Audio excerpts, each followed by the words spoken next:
ammallee kanaadha waggoota hedduu firii ilmaan keessanii akka argitanis ni hawwina.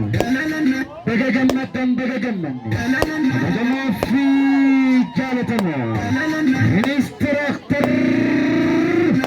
Saabana Abduu Yusuf mee barsiisaa ijoollee teessaniitiin mi'aamileen keessana meeshaan goriidha meeshaan gori.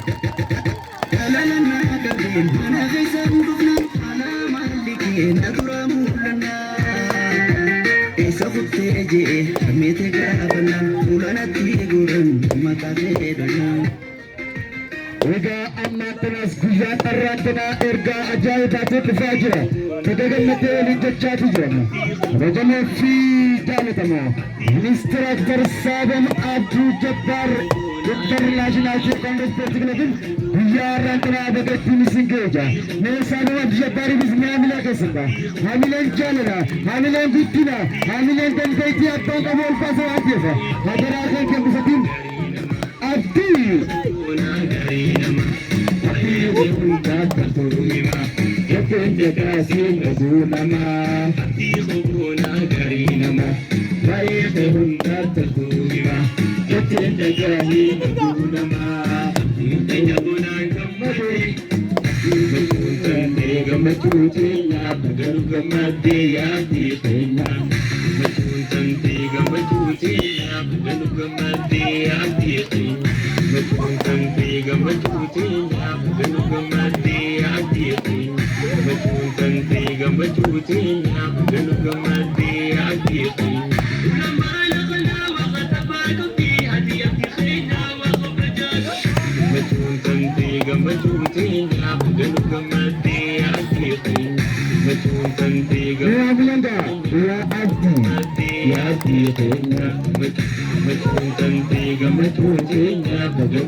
Mee barsiisaa keessan Saabaan Abdii kadaleessisaa jiru.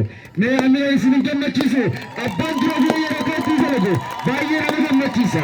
Baga gammaddan wallaahi dhugaa yoo siime Saabaan Abdiin keessaafuu haalaa fi amalli inni qabu namaaf ga'a, nama kabaja, nama jaalata, nama tuffatu.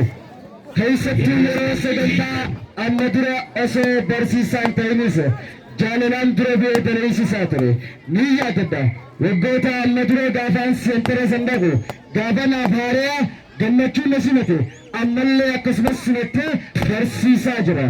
Dargaggeeyyii abdii bane irra deebi'a Saabaan Abdiidhaaf mi'aamilee keessan itti guddaacha Saabaan